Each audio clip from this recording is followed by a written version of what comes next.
Nicola here, and I am here to talk to you today about physiological healing and our perceptions or myths and misbeliefs that what we do to take care of ourselves in a physiological way is different than the things that take care of us in a mental, emotional, spiritual sort of way. And I just hopped off a podcast. Will be coming out this Friday, talking about brain wellness with Mandy and P. And what we were talking about is, she mentioned loving to be in her backyard and just zoning out and sitting by the fire. And we were talking about brain health, right? And I'm like, that's actually one of the most healing things you can do for your body is to watch the fire, because there's a lot of research that says it starts to shift your brain waves out of the beta brain waves, which is the busy, busy, doing waves, and into the delta brain waves, which is much more calming, soothing, and healing.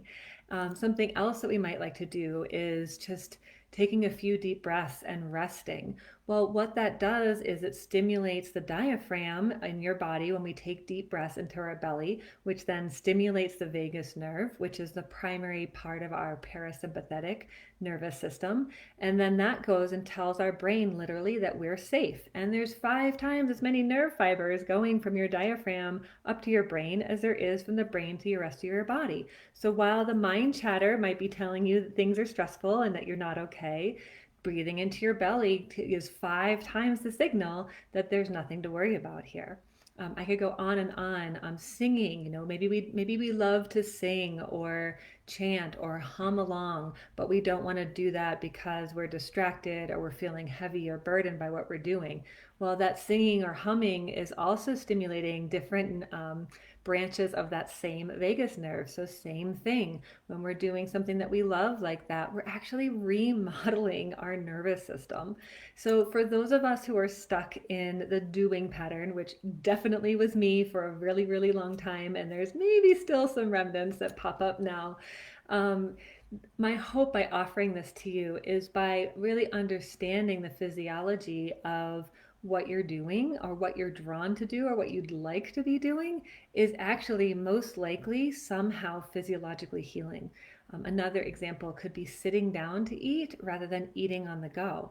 When we sit down to eat and we can take a few deep breaths and we can just be doing nothing but eating, we are priming that parasympathetic part of our nervous system, which is that rest, digest, and heal part of our system.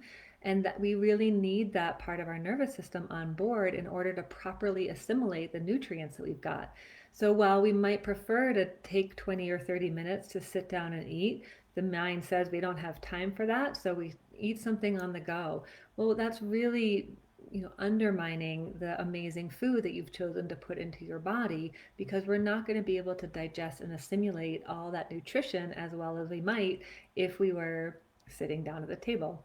So there's so many things that I think that we want to be doing with our day that we don't prioritize because there's something more important or we need to do more. We are very much in a culture and society that values efforting and hard work and accomplishment.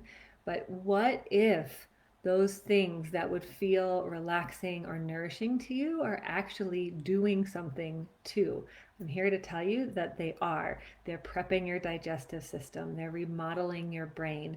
They are reworking your nervous system. They are generating new cells. They are helping your body to detoxify. Drinking water is helping your heart to do its job better, because when there's more volume of blood, the heart doesn't have to work so hard to get the blood to pump all the way through the system. So we're not putting as much strain on the heart when we're, say, well hydrated and eating mineral rich food. So there's so many things that you might be blowing off because you don't have time or they don't feel valuable or important enough. And my invitation to you is to get curious. Send me a message. What kind of activities would you like to be engaged in more, but you've been blowing off because they haven't felt like a priority or there hasn't felt like there's time? You know, Message me, in the comments below. Let me know what they are, and I will get back to you and let you know what I think about or what I've researched to find about the importance of that activity for your physiology. And so thank you for joining me today. My name is Dr. Nicola Dellinger. You can find me on puravitahealthcare.com. Take care, and I'll see you next Tuesday. Bye.